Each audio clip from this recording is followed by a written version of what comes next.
welcome in to the Cover 5 Show podcast. I am your host, Jordan Vanek. Oh, you can find me on Twitter at Jordan Vanek DFS. I guess I should stop saying Twitter and I should start saying X, but you can find Hilo on X at HiloFF. Hilo, we've gone through 2 weeks now. Do we know enough to start saying that we know things, or are we still not in the knowing of things yet? I think we're in between. Yes. Last week was we think we know more than we know. We're slowly getting into established trends. We're getting into data that is going to be able to be fed into our decision-making process. We'll just put it that way. I don't think we're there yet. Look at the Kansas City Chiefs, man. Do we think we know that? Can we to a high level of confidence say that Eric Bieniemy leaving has caused this offense to score 20 points in week 1 and 17 points in week 2? No, we're not at the level to be able to be making those sweeping, Eric Bieniemy's gone, this team has sucked so far, they're toast. No. We still have some ways to go. The trick is this week is realizing that we still don't know as much as we think we do, but we do have some data to work with. And now we're starting to see these injuries get kind of rolled into our decision-making process as well. And none more so than some of the games that we're going to talk about today. So interesting aspects on a very interesting slate. For those who haven't tuned in yet, if this is your first time watching, the way the Cover 5 show works is we are going to break down 5 games from a DFS perspective. I have 2 games that I picked, Hilo has 2 games that he picked, and then the last game will be the highest expected rostership, what we expect to be the most popular, which is going to be that Chargers-Minnesota game. But to kick it off, we're going to go into a game that has some injuries. It's a game that you just mentioned, this defense of the Jaguars just shut down the Kansas City Chiefs, but you have some interest in the Houston at Jacksonville narrative. The over-under sitting at 44, which is actually relatively high for the slate overall. And it's got a decent spread considering the Jaguars are supposed to roll them in this one. Yeah, and a lot of this game comes down to some of the quotes that we've heard out of Houston this week from offensive coordinator. And basically all that amounted to I'm going to stop running the football when running the football is ineffective. And that a lot of that ties into CJ Stroud. They have a rookie quarterback, and they're still attempting 45.5 pass attempts per game through 2 games. They've had 4 offensive lineman injuries through 2 weeks. 2 of those people started the season on IR. They picked up another injury preseason leading into week 1, and they picked up another one last week with Laramie Tunsil. So this offensive line currently, and this is another kind of nod to the fact that we have data on this offense, but we haven't seen the full picture because this offense has not been healthy. So you get all of that kind of lumped into this matchup and how we expect them to attack the Jacksonville Jaguars. And it's they probably want to be more run balanced than they have been, but it's probably going to be out of their control rather quickly. So this could be another game where CJ Stroud is dropping back 40 to 45 times. And when you look at the micro matchup perspective, now we have Nico Collins, who is in a very difficult one-on-one matchup. And I know you're going to bring up some interesting aspects of that, so I'll leave that to you. But we also have, in that same vein, a guy in Tank Dell, who after the Noah Brown injury played 79% of the offensive snaps in week 2. And his DraftKings price moved a massive $600 in salary from bare minimum of $3K to now $3,600. So when you're looking at how do I get unique on this slate, it introduces some interesting aspects with this game environment in particular. And we also have on the other side with Jacksonville, a Jacksonville offense that has not performed to the level that we should expect. And Trevor Lawrence kind of ended last season on a high, but you look at his overall body of work, very few. I think he only has 6 games in his entire career where he surpassed 300 yards passing. You look at the composition of the offense. What have they done? Well, they added, obviously, Calvin Ridley. They have Travis Etienne, who they're utilizing as a workhorse back. But in that same sense, this is not an offense that targets the running back position at a high rate. So we have to change how we're kind of viewing Travis Etienne, and think of him more as a yardage and touchdown back. While that is an overall realization that has to be had right now, that doesn't necessarily mean that that's a bad thing for this particular matchup against a Houston Texans team that has been most or best attacked on the ground. And they continue to give up rushing scores, I mean, dating back to last season. And now the fact that Derek Stingley is going to miss the season. That sucks. He's an awesome player. Oh no, he's not going to miss the season. He's placed on IR with a hamstring injury. I think he suffered it yesterday in Thursday's practice, and he was almost immediately placed on IR. So that introduces some interesting aspects. And I think when you look at how this offense is built, it is built to feature or to take advantage of individual mismatches on the field. We saw it in week 1 with Calvin Ridley just dusting the perimeter cornerbacks of the Colts. We saw it in week 2 against a Spags defense that is going to filter things over the middle of the field with Christian Kirk in the slot. So how does that kind of shape up now? We also have an injury to Zay Jones where he hasn't practiced to begin the week through Thursday. We have to wait and see what his practice report looks like today on Friday, but he looks unlikely to go as well. So now you have all those pieces where we could see some like post-hype sleeper type stuff for Calvin Ridley, where he's not going to have to be matched up with Derek Stingley. We know that this defense wants to play heavy rates of zone. They want to suppress, but Calvin Ridley is the type of wide receiver where it almost doesn't matter what the opposition is showing him. He can beat press man. He can beat man. He can beat cover one. He can beat all kinds of zone concepts. So it's a very interesting game for me where 1, I don't expect the field to be going here. And 2, we have these 2 primary pieces here in Calvin Ridley and Tank Dell that form a really, really nice, comfy mini correlation that the field is just not going to be getting to this week. I personally have been on the fade Nico Collins this week. I've seen him getting somewhat of some popularity to him. I know that I touted him last week. I was very into him against the Colts because the Colts boundary corners just aren't very good. But Tyson Campbell has had an unbelievable camp when he was in training camp. It looks like he's taken that next step forward, similar to what we have seen throughout some of these corners in their year 3 and 4, where this is their prime years. And for me, I think Tyson Campbell's in that. That game against the Chiefs, the Jaguars defense has just been playing good. It's kind of like Anthony Richardson had some Anthony Richardson moments where it's just like, oh, wow, he's the best athlete on the field. And that's kind of how the Colts moved the ball in that game. And the Jaguars had plenty of turnovers in that one from Tank Bigsby and just other things that kind of generated some offense for the Colts. But for me in this one, I think Tyson Campbell is going to kind of shadow the boundary side of Nico Collins. And if you're CJ Stroud, you're going to have to go elsewhere with the football, which I agree. The Tank Dell play is kind of where I lean as well with this Jaguars defense. And then on the flip side, the Jaguars pass rush is going to you're going to have to throw it quick. Nico Collins a lot of his targets were long developing deep crossers or slants. And when it was a slant, it was usually like a cover 0 type look where he had 5 yards or 7 yards of cushion. It just ran and turned. It's like, oh no, he's covering me. And CJ Stroud's like, I'm going there quick because I don't want to hold on to the ball. So I do like the idea of miniing this game. I don't think I'm going to get to Trevor Lawrence or obviously CJ Stroud in this matchup.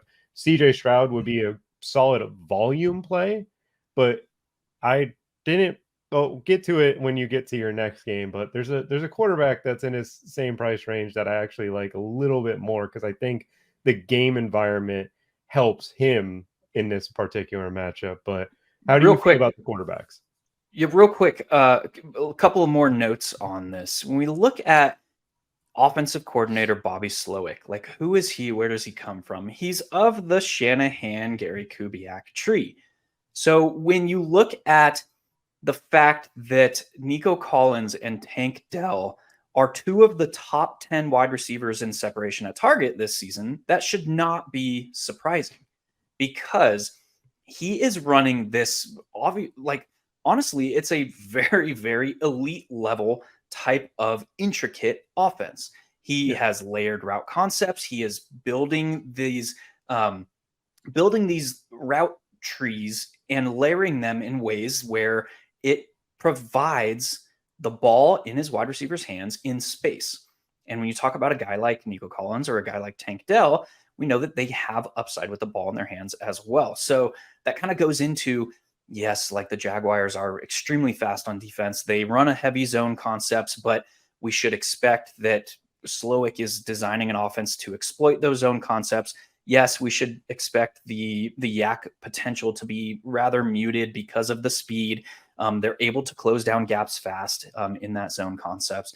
But I liked a guy like Tank Dell to see 8 to 10 targets at a price of only 3,600 this week, considering all those things that we just talked about. I will not be going to either quarterback here. We talked about the fact that I've hit on Doug Peterson a lot this season, from the sense of has not been, over the previous 2 seasons, he has not been a coach to push the envelope on his own. He has been reliant on game environment. You see it with the pass attempts for Trevor Lawrence. Yeah, thank you. Still early.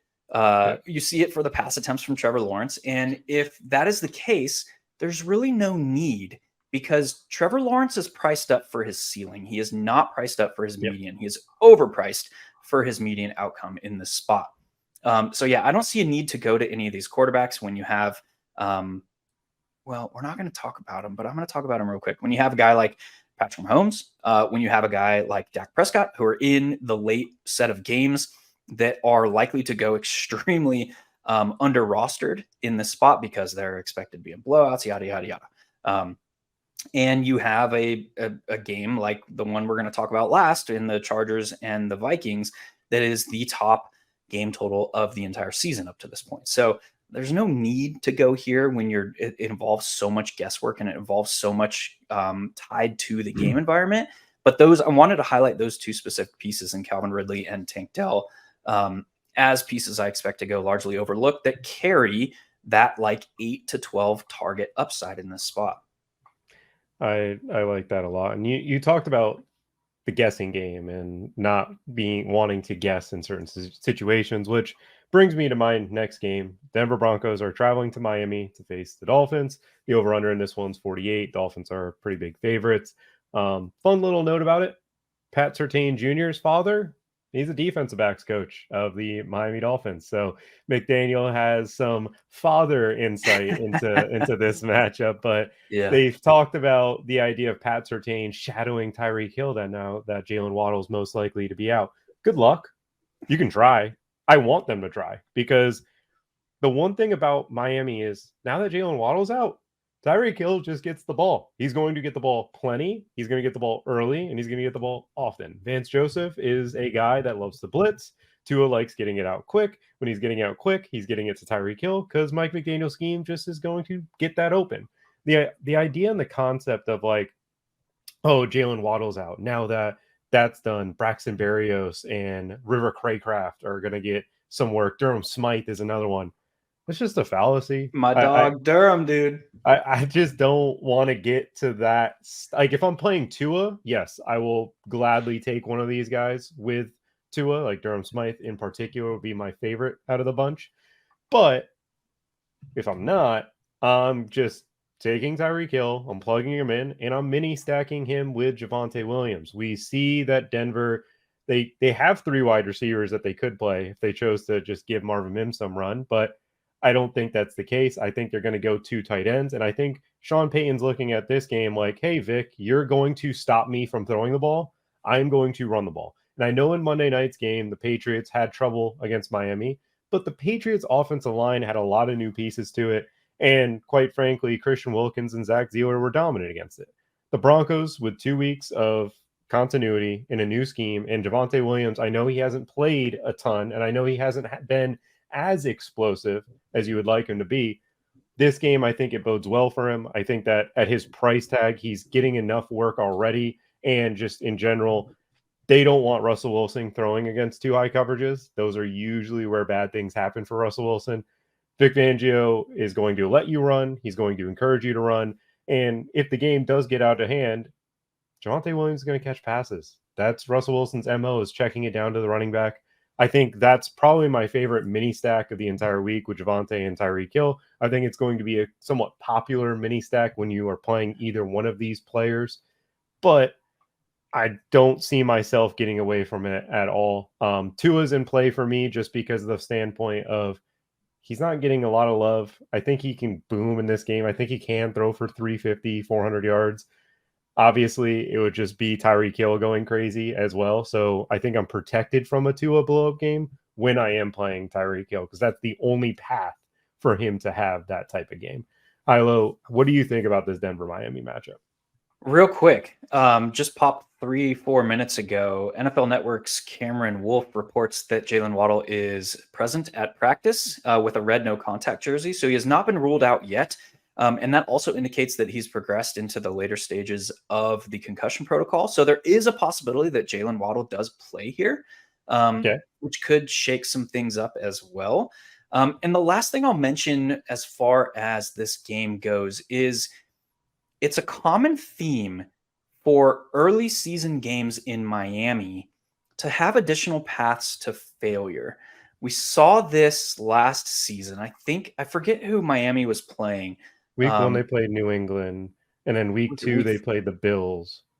No, week 2, they played Baltimore. Sorry, week 3, they played the Bills. And it was that game. It was week 3. This was the first home game in Miami last year, was against the Bills, and it was the game of the week. It had the highest game. The second game. The second Patriots, second home game. Patriots, whereas week 1 was home as well. Yeah, so it was the Bills game, and I remember this game getting all the hype. And it was like 90 degrees with 100% humidity, and it played to like a 37 game total, something like that. Same considerations here for me. We have a Denver offense that is coming from Mile High, where it's nice and frigid at this point of the season, and going to Miami, where it's going to be 88 degrees with 100% humidity with a tropical storm just having passed.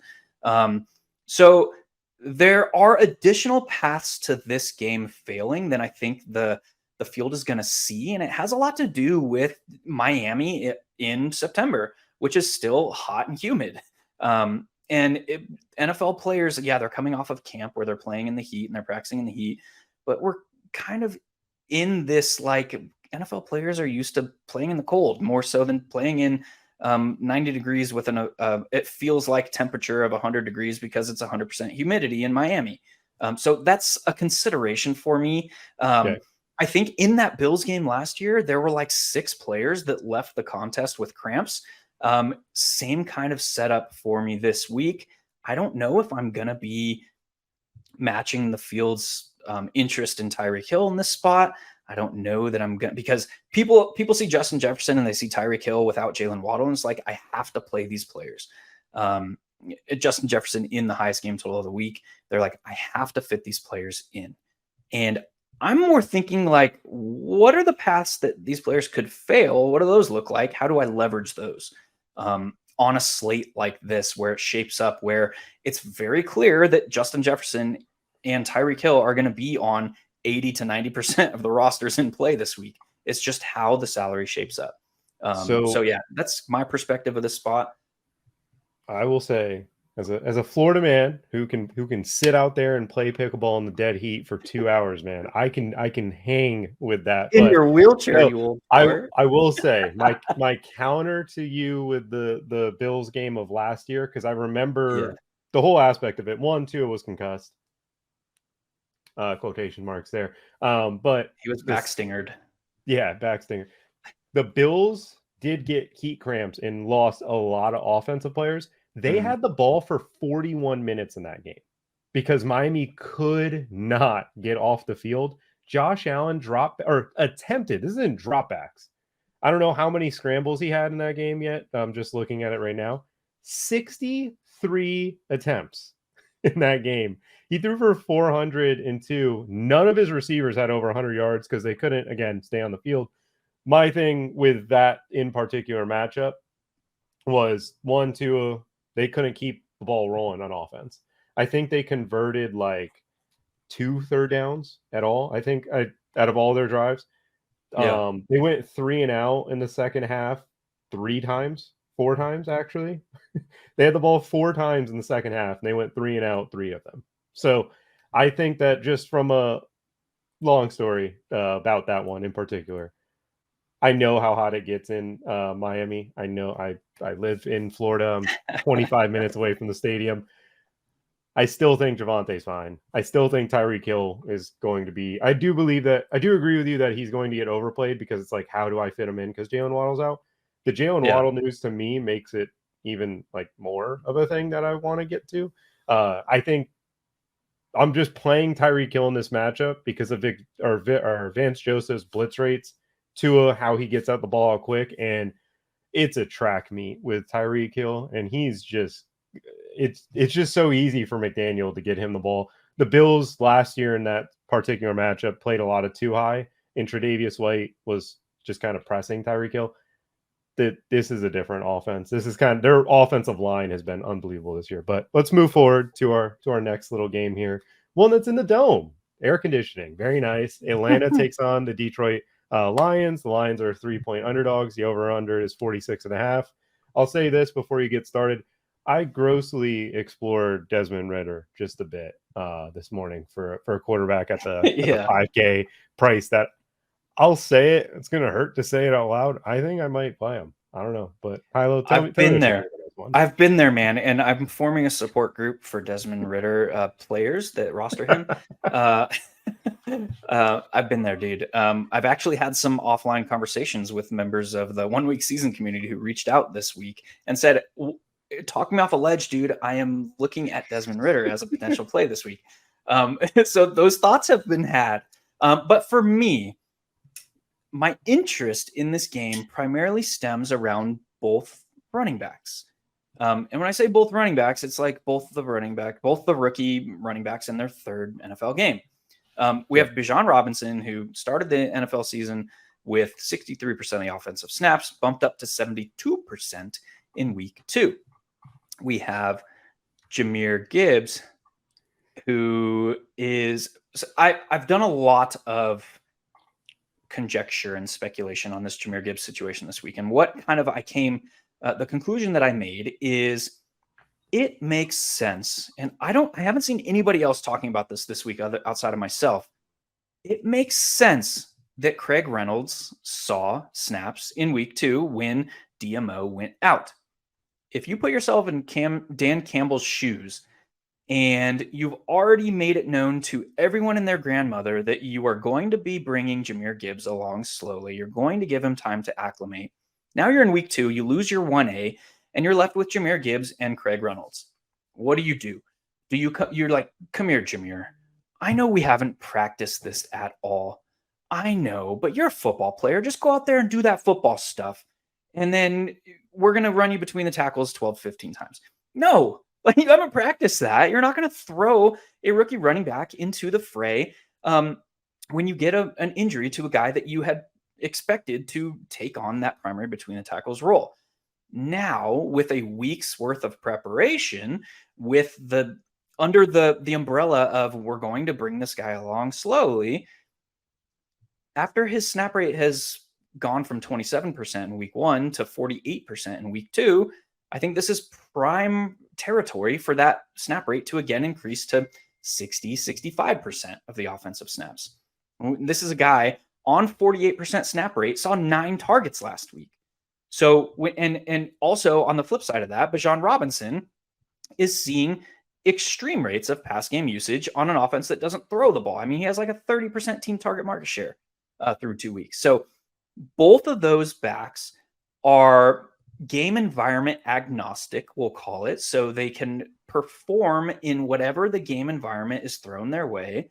Bijan Robinson gives me like bulked up Reggie Bush vibes. It just like watching those clips of him run the football against the Packers. Yeah, it's Joe Barry's Packers. Like they're going to give him room over the middle, but like, dude, it was joystick. Like this dude is the truth. And if he's going to see 70% snap rate against a Detroit Lions team who on the surface appear like they've improved against the run, but you look at their EPA allowed per rush attempt, it's bottom 3 in the league. They just haven't been giving up touchdowns on the ground, but that's coming. This is super interesting to me to play both running backs from this game on the same roster. People don't like doing that to begin with, but we just talked about that both of these backs are less reliant on the game script that they're involved in, the game environment. Playing them together, and which goes against where I expect the field to be allocating salary this week because the presence of Tyreek Hill and Justin Jefferson, like we just talked about, playing them together is a super interesting way to get unique on this slate and just be like, we know that these teams both kind of want to, and Amon-Ra St. Brown is banged up, and Josh Reynolds is banged up for Detroit. It's like, where do you expect the volume to go? I expect it to go to Jahmyr Gibbs and Bijan Robinson. I'm not trying to mess around with Desmond Ridder. Sorry, rest in peace. Again, support group is there. I'm not trying to mess around with a DraftKings pricing algorithm that is daring us to play some of the pass catchers in Atlanta. I'm not messing around with that. It's like, you can play Bijan and you can play him with Jahmyr Gibbs, and you can do so in a fashion that the field is not going to be doing. You don't have to take on all that guesswork with Desmond Ridder in the pass offense. You don't have to take on the additional guesswork that goes in with Amon-Ra St. Brown and Josh Reynolds injuries. Just be like, play the primary pieces from this game in a game total that has a game environment that has a game total of 46 points, which is like 4th on the slate. And you're not going to see that a whole heck of a lot with Atlanta this season. So this is prime real estate for me from a game theory standpoint, from a state of the slate standpoint. I'm highly interested in this pairing this week. I love the Gibbs and Bijan Robinson pairing, which is, by the way, why I did not. I said I explored it. All right. I thought about it. Yeah. I said I could play it. Those are dangerous thoughts, man. It was very dangerous thoughts. I mean, I was looking at just like the, 5,500 and below quarterbacks, and Desmond Ridder, I was like, he got 5 design runs last week. Yeah. Like that aspect of things is kind of like where I see it. But I do agree that the field won't be playing that, and they should. The Falcons run a lot of too high. They didn't do it much against Bryce Young. Why? Let's press these guys and make the receivers earn it. We didn't earn it, so there's no reason to. But then the following week against you guys, they played a lot of too high, which was something I didn't expect as much. But you're still able to throw against it, run against it, whatever. With the Detroit Lions in particular and Jared Goff, when he sees too high, there's 2 targets. It's whoever's playing running back and Amon-Ra St. Brown. Last 2 seasons combined, Amon-Ra, 50 routes. He actually only got 10 targets, which is pretty low considering Amon-Ra's standards of target share. But then you look at the running backs just from like targets and routes. Justin Jackson, 14 routes, 6 targets. Jamal Williams, 7 routes, 3 targets. DeAndre Swift, 18 routes, 6 targets. It's like, he sees 2 safeties. He doesn't want to push the ball down the field. He's afraid of doing that. He wants to get his best player or his running back the ball in space. And again, Jahmyr Gibbs in space is a great thing against these linebackers. Especially, I think he's going to be able to make some people miss, showcase that they almost picked him over Bijan Robinson, which is crazy to me. I think that this will be a fun little game environment to target. I do like the call of Bijan and Gibbs to get different. I think Amon-Ra is playable just from a theoretical standpoint. Always. But I'll say this: they're probably going to try to attack Jeff Okudah. But I'm interested to see how Atlanta kind of does that. Atlanta's running a very similar scheme to what's going on in New Orleans, and they're pressing, they're man, they're aggressive, they're coming down. Jesse Bates has been phenomenal. Outstanding. He's already got a defensive player of the week under his belt.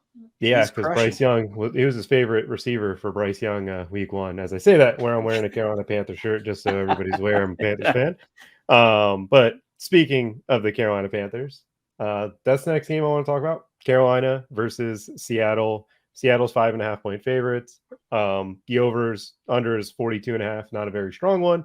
But I think there's 2 ways that I'll treat this game. And the first one, Carolina lives in cover 3. We are playing. That is our scheme. That is what we are running no matter what's going on, so that we can we believe our pressure will get there, and the cover 3 coverage is just what we're living in. Geno Smith against cover 3 so far this year is averaging, I think, 11 yards per attempt. Over the last 2 years, he's second in the league, like 9 or 10 yards per attempt. Geno Smith was basically brought into football when Legion of Boom came around. Obviously wasn't good during that time period, but he saw cover 3 coverage become the primary one in the entire NFL. And Legion of Boom originated it. Pete Carroll was a part of that whole thing. Pete Carroll knows how to break cover 3. He knows what costed himself some games, and when there's a weakness in the coverage, how to exploit it.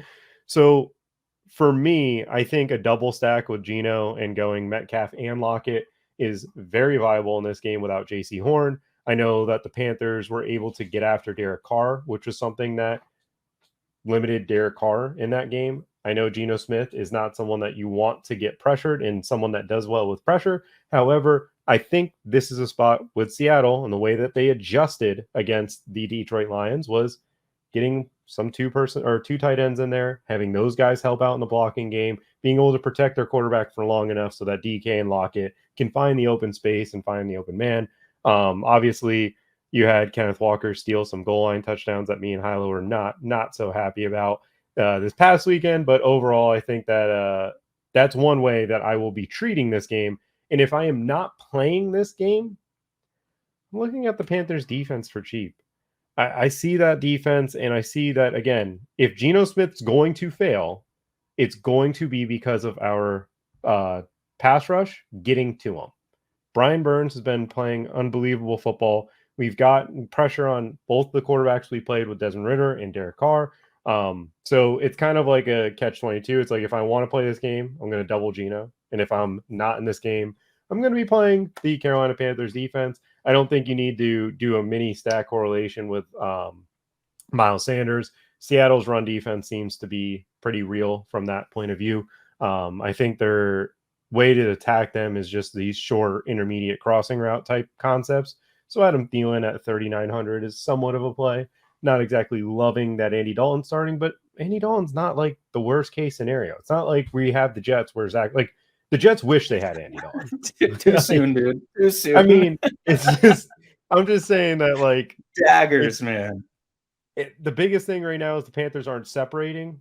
Fun fact, the Seahawks don't play man. So it doesn't really matter if they're not separating, because Seattle's just letting these people run soft cushion coverage. And outside of Amon-Ra St. Brown, like, all the other guys on the Detroit Lions had a bunch of free releases and we're just working them. Like Josh Reynolds, I think he had 2 touchdowns in last week's game. Jared Goff threw for 300. So for me, I'm not necessarily going to the running game. I think that Thielen can find these soft spots, and Andy Dalton's just going to pepper him when he's out there. The only thing that's keeping this point total down, I think, is the Carolina Panthers' pace.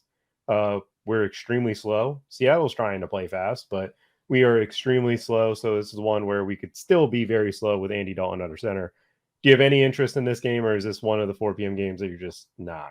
No, I have a lot of interest, and I think I have the most interest in the Carolina Panthers pass catchers. And I want to throw it over to you, Mr. Carolina Panthers man. Yes. Who's going to have that connection with Andy Dalton? Is it Adam Thielen, the veteran to veteran? It's got to be Adam Thielen, because he's the only one that knows how to sit down in zones. Yeah, that's what I'm thinking too. And I mean, if Adam Thielen sees 10, 11, 12 targets here, because he's too cheap. Yeah, he's way too cheap. I've been playing around with it, and it's scary, dude. Help me. This is another support group. It's like, I'm interested in Tank Dell at 3,600. I'm interested in Adam Thielen at 3,900. Like, what the hell is happening? This allows you to play Bijan Robinson and Jahmyr Gibbs, buddy. This is how you do it. I mean, you gotta find your quarterback stack quick, because I don't think Andy Dalton and CJ are cutting the list, buddy. No, dude. Straight up, I just built a roster with Patrick Mahomes. Patrick Mahomes, Travis Kelce, Sky Moore, Bijan, Gibbs. I don't think you need to triple Mahomes. Not that we're going to talk about that game. I don't think you do. I think you can just run Kelce. I want to. I don't, because nobody's doing it. Well, but you already have Adam Thielen and Tank Dell. You don't need to get creative at that point. Don't limit my creativity, dude. How many lineups are going to have Tank Dell and Adam Thielen? Let's be real here. How many are playing 2 sub 4K running back or receivers? One, mine. Yeah, I was gonna say that's you. It's just you just hold up a mirror and be Sicko. like, this guy right here, dude. You need 20 points out of each of them, which they can do. I mean, Tank Mahomes Dell could rushing. see Oh, what you need. Oh, I thought you were talking from about no, D-line. the wide Yeah, receivers, the wide yeah, receivers. yeah. They're easily those two could eat. I know 20 is a lot, but like Adam Thielen just had it. The Saints Yeah, secondary is way better than the Seattle Seahawks secondary. yeah, Like I'm gonna say something that's gonna harm the community. Puka Nacua has been running a lot of just free routes. He's gotten so much free work. It's kind of like what Cooper Kupp got at a certain extent, where some of the plays, it's like, dude, who's supposed to be there? Like Matt Stafford's like, yeah. Paul, you, you get the ball. Like I'm That's trying to good get rid of, team too, though. That's McVay. huh? No, That's yeah, McVay. that's just McVay. But like, regardless, like Seattle was giving a lot of open looks to some of these Lions receivers, but they have a better scheme than us as well. Let's move forward. Let's talk about our last All right. game. Thanks for The confirming for me that I'm going to play Yeah, Adam Thielen. Great. I That's like Adam Thielen. I do. I fantastic. didn't mention him in the Geno thing because I felt like Geno, Lockett, Metcalf was the main point of view, and the way too is the Panthers defense because we're not rostered and we're super cheap. So it's like if you're not a part of it, I think our defense is the way to go.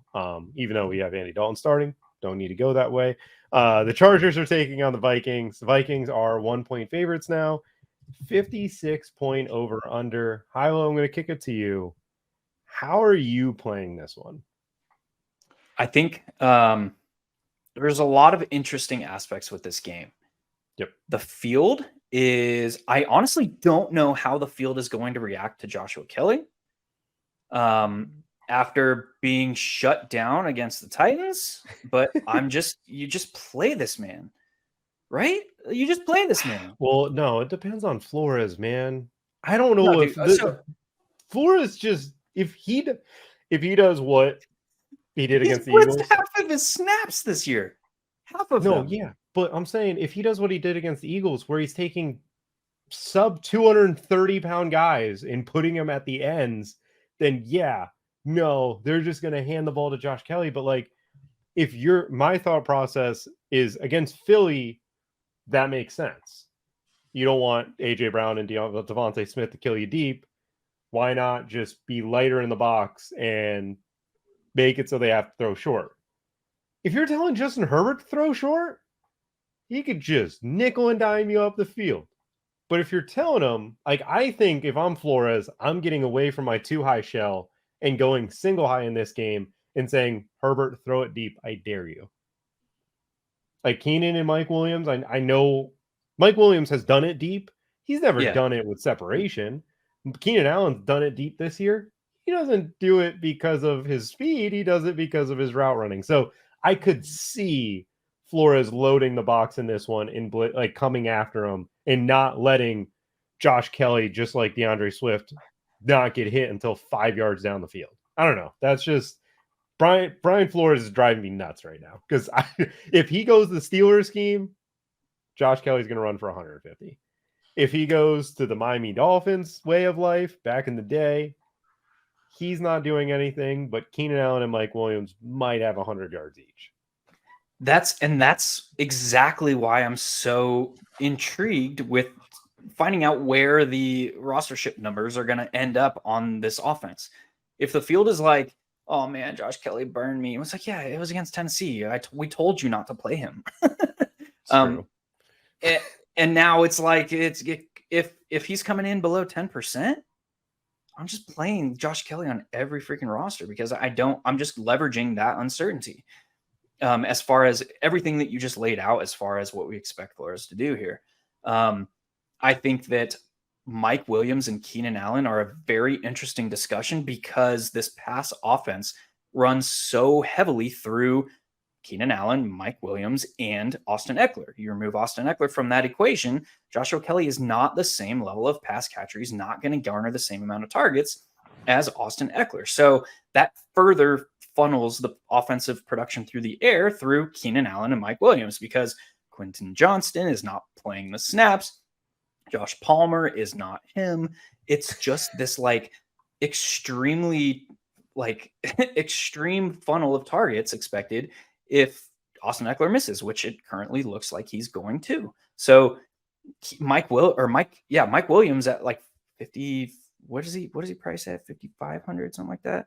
It is super intriguing to me.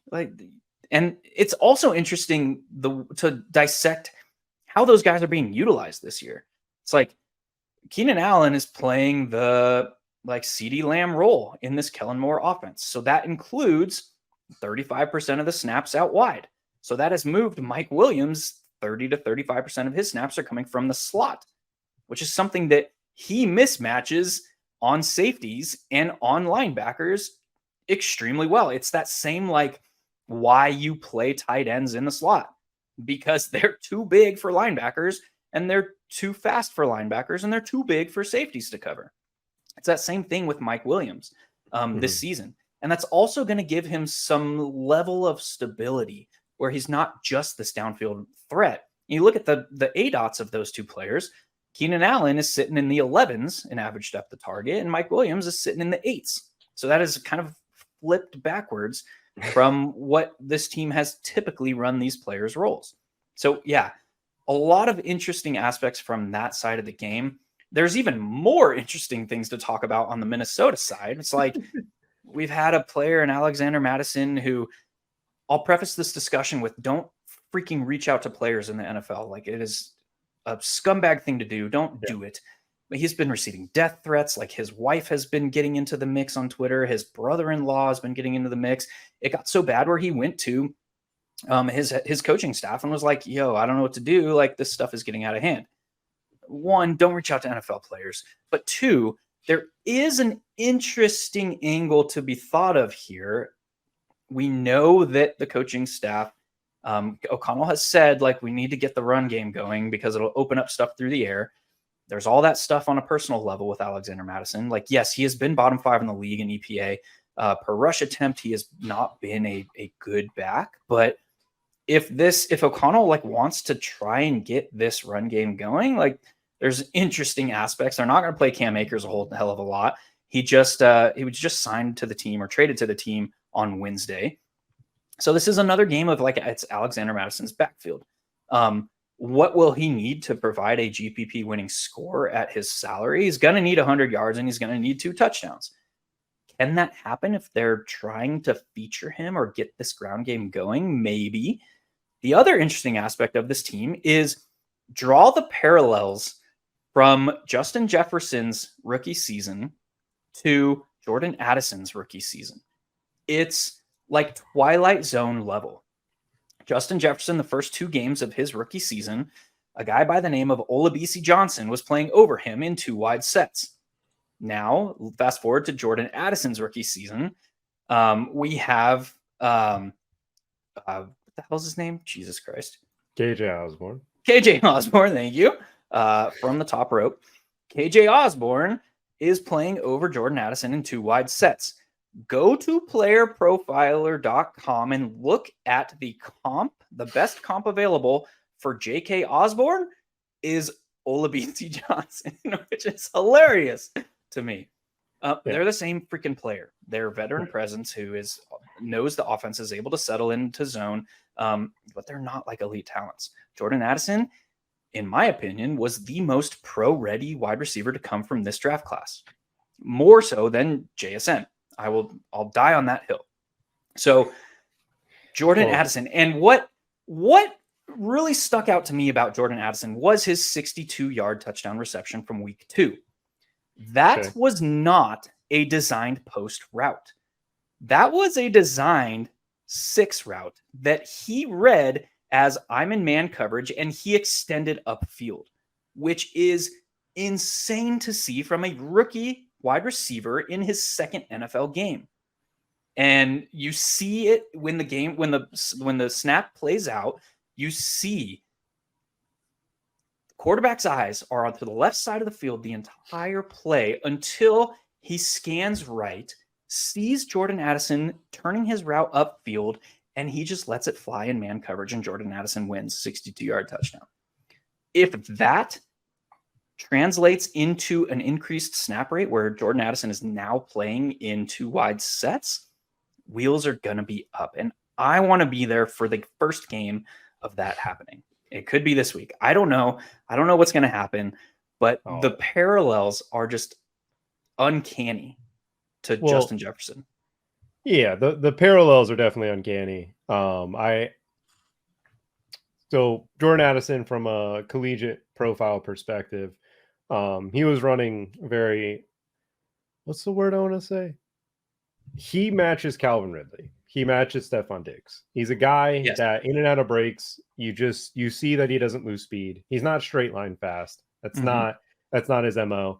The Eagles game, I was very into what he could do in that specific matchup against the two high look splitting safeties on post corner. It's just a matter of whether or not Kirk Cousins is going to have time to throw. That's always been a battle. As far as this particular matchup goes, Asante Samuel Jr. should be avoided. If I'm Kevin O'Connell, I don't care if Justin Jefferson's on him. I don't want to get that guy going because that guy, Asante Samuel Jr., is unbelievable. He's one of the better corners in the NFL. And you saw in the Mike McDaniels, like, I'm going to avoid you, buddy. I'm not throwing at you.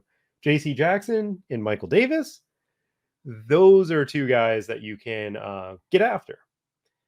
This is where it becomes interesting, where the Vikings are running 12 now. Like, that's a big thing for them. They want Josh Oliver on the field. They're trying to be what Kwesi built, or not help, or I guess help build in San Fran, and what's going on in Miami. Two elite receivers with Jettas and Jordan Addison. A blocking tight end that is reliable, just like Josh Oliver, somewhat to what, I guess, instead of the fullback, which is what the 49ers of Miami uses with Juszczyk and Ingold. And then they have a better tight end. They invested into TJ Hawkinson. Miami's got Durham Smythe. That's not an investment. They haven't found that type of dude. But the 49ers have George Kittle, and I would argue that George Kittle and TJ Hawkinson are very similar players in terms of stature, build.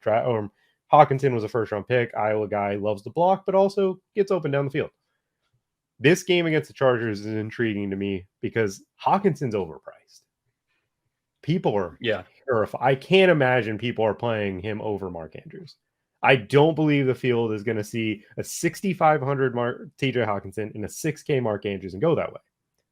For me, I absolutely love TJ Hawkinson this week. Hawkinson has a 30% target share against too high. The Chargers are going to run too high. That's just what they do. That's what Staley loves to do. He gives light boxes. He runs too high. He's a big Fangio guy. He doesn't want you to throw deep.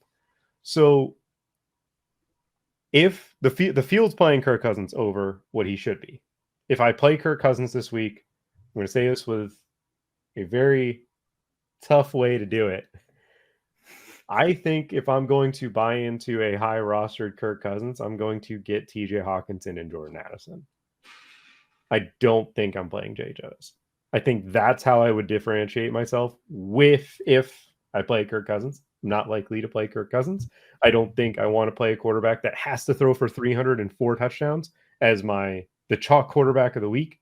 I know the matchup's nice metrically, but let's not forget the Chargers, like, they shut down Ryan Tannehill outside of one throw to Treylon Burks. Like, Treylon Burks had a 70-yard catch. DeAndre Hopkins had some nice catches. It wasn't like they were just gashing them up the field with it. The Dolphins did a lot of that work to put those metrics the way they are. I don't believe that the Chargers defense secondary is as bad as it is.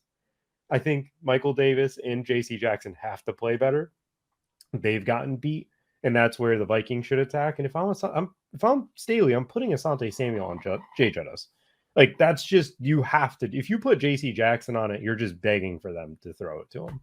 JC Jackson has been getting killed. I don't know what. I mean, the ankle injury, sometimes athletes just don't recover fully. So if I'm playing this game, I think my favorite aspect is TJ Hawkinson. I think Brian Flores is just, he's going to pick and choose what screws us in DFS this week.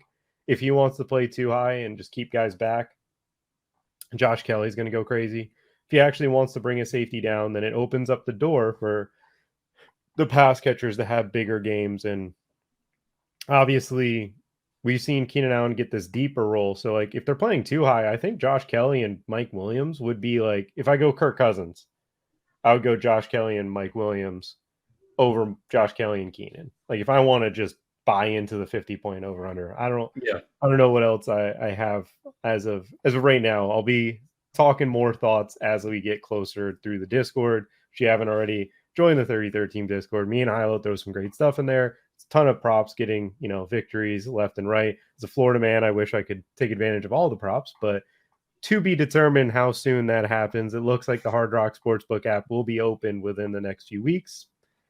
That's been talked about for the last 2 months, so we'll see if we get going there. Hilo, do you have any other thoughts on this game? Yeah, the final thing I'll note is TJ Hawkinson, after he came over to Minnesota, he was no longer utilized in that intermediate to downfield role as far as his route tree goes, like he was in Detroit. So, and while he's going to have those multi-touchdown games, that goes into how you play TJ Hawkinson, because his ADOT this year is only 5.1. His yards per target is only 5.9. Those are both ranked 25th in the league of tight ends. So if you're removing that downfield aspect and you're thinking about how he provides a GPP winning score, he's got to score multiple touchdowns. And if he's scoring multiple touchdowns, that means you have to play him with his quarterback. If you're playing TJ Hawkinson, 100%, I would make a rule this week. They must be played with his quarterback. And if you're doing that, you're also saying that if I'm playing Kirk Cousins, I'm saying based on his price that he is throwing 3 to 4 touchdowns and he is breaking 300 yards passing. And if the yardages aren't coming from TJ Hawkinson, now you're talking about, if I'm playing TJ Hawkinson, I'm playing Kirk Cousins. And if I'm playing Kirk Cousins, I'm saying that I need to have him double stacked. So all those things from a theoretical standpoint kind of tie into or back up, reinforce what you talked about, potential to play Kirk Cousins with TJ Hawkinson and mix him with Addison or mix him with Justin Jefferson. Yeah. But that's kind of how that's exactly. You're not playing Olabisi Johnson. You're not playing KJ Osborne, right? That's true. Yeah. So that's the theoretical aspect or DFS theory of how you should play that situation if you're going there. I love that read. That makes a ton of sense. He shouldn't. I do love Hawk because of he's just going to get so many targets. It's going to be 5 yards down the field and it's going to be glorious, man. It's just going to just break one tackle, get 8 yards because you got that one tackle broken. Crazy. It's going to be insane. Yeah. Tight end position. 10 or 11 targets to the tight end position is awesome, but I do like the Mr. Travis Kelce and just Mahomes and going really cheap pretty much elsewhere. But we're not talking about that game. We're on to the last portion of the show where we give start off our slate breaker. Who is your slate breaker this weekend, Hilo? Adam Thielen. I'm kidding. Stop it. I'm kidding. Deep Those breaths. 7 catches for 60 yards. Deep maybe breath, finds the end zone, rolls in there. Maybe, I don't know. That would be crazy. No. My slate breaker, and this is from everything that goes into this slate from a theoretical perspective to kind of expected field interest, is Travis Kelce. Returned to 68% of the offensive snaps. He was only in a route at 58% rate in week 2. But now you have a Chicago team who is in the most level of disarray I've seen entering week 3 than I've ever seen, I think. All the rumors, everything. But this team is not in a good spot. We'll just put it that way. You have Patrick Mahomes and Travis Kelce entering week 3, where they have scored a total of 37 points through the first 2 weeks of the season. They could beat that in this game. And one of the things that we like to do at 1 week season is we do this exercise every week where we look back and we ask ourselves, what could happen, or what could we look back from Monday, looking back on the slate and think, oh yeah, like that makes sense. And it's Patrick Mahomes and Travis Kelce and the Kansas City Chiefs offense scoring 4 or 5 touchdowns against the Chicago Bears for me this week. And if Travis Kelce is up in his normal 90 to 95% snap rate range now, if he's in a route at 90% plus, like we expect him to be, I mean, he saw double-digit looks last week on 58% route participation rate. And now consider all of that through the lens of people want to pay for Justin Jefferson. People want to pay for Tyreek Hill. People do not want to pay for tight end on this slate.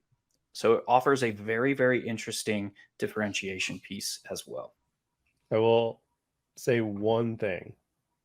Matty Eberflus has had their number a little bit. Don't say it. Don't say it, dude. Eberflus with the Colts was a guy, but then the Colts kind of did that last year too, which is weird. So the Colts had personnel. They had personnel. Oh yeah, no, I was gonna say, I was gonna hit you with it, see how you reacted, and then give you a nice little. But I chewed it up. I spit it out, dude. I don't like that at all. Eberflus will not be able to do it with this team. There's a lot of stuff going on there, but we don't have to get into that. My slate breaker is a 4 p.m. guy, a guy that you might have randomly tried to DM me and Josh at like 5 a.m. It felt like CD Lamb, CD Lamb in this Cardinals matchup. I told you last week that me and you had a little discussion about the Cardinals. The first half, you had me. Not gonna lie, you had me in the first half. But then they started throwing it down the field, and everything was like, wait, these safeties can't cover. I forgot. Like for the Giants Cardinals game. So CeeDee Lamb plays a slot, ton of snaps. CeeDee Lamb's going to get matched up with safeties, which is disgusting, but that's just what Jonathan Gannon does. It's going to be a great game for him. And again, you've talked about, well, everybody's playing Tyreek Hill and Justin Jefferson. CeeDee Lamb's $1,300 cheaper than both of them, and a game that's not going to get a lot of love, and just a stack that maybe I'll be writing up with Brandon Cooks. We'll see. But Hilo, who is your favorite value of the slate? Tank Dell, man, we brought him up already. 3,600. I have a projection of 8 to 10 targets here against Jacksonville, away from the strength of their secondary. This is a guy that I think can put up. He's a dude. He's a dude. I'm a dude. He's a dude. I like playing. Shout out to the 90s. Yeah. Hey, I love that guy. Tank Dell is definitely a play for me. He's been one of my favorite players from the draft, actually. Yeah. Was worried about the snap share just because Noah Brown now and seeing it preseason. He's out there. He's going to make plays. And CJ Stroud was a part of them picking him, which is noteworthy. It has to be. Obviously, Puka Nacua supposedly got breakfast with Matt Stafford that they just happened to leave out for the rest of us during our fantasy. I would have picked the 1. I would have picked the 101, but you wouldn't have been all in on Cooper Kupp. You would have been like, fade that guy. No, I still would have been all in on Cooper Kupp, man. You would have been on. Don't name your team the Breakfast Clubs. Yeah. But anyways, my favorite value of the slate: 2 players, 2 rookies, 2 guys that plays. Well, one plays a slot, one plays mix. I'm attacking the Colts on the boundary, and I'm sticking with Zay Flowers. The dude he's got it. He can get in and out of his breaks. He can win deep. He can win short. They scheme him up touches. Think this is a matchup for him to just kind of go a little bit crazy. Lamar Jackson against the Colts with him will be maybe a mini or a little stack for me. And then on the flip side, in the same game, to afford Lamar Jackson at his price, Josh Downs. I've been watching a lot of film on him, just the way he moves, the way he gets out of breaks. This dude's shifty. This dude is excellent in the slot. Ravens are going to be coming after Minshew. Minshew's going to want to get the ball out quick. I think that Josh Downs is going to be able to work this middle of the field against the Ravens. I also think that Josh Downs is probably closer to Michael Pittman than people realize from just a talent level of separation and that type of style of things. And Minshew will kind of put that on display today. And I know he's in the 3K range, 3,800 maybe, 3,600. Something 3,500, even better. Super cheap, not popular, just the way we like it. But Hilo, do you have anything else you'd like to add before we close out the show? No, man. This is a fun slate. I'm looking forward to messing around with it. I cannot wait either. But thank you guys for tuning into the Cover 5 show. It is, follow us on YouTube, subscribe, hit that alert button to get notified when we have some things drop. Appreciate you guys. Have a good one.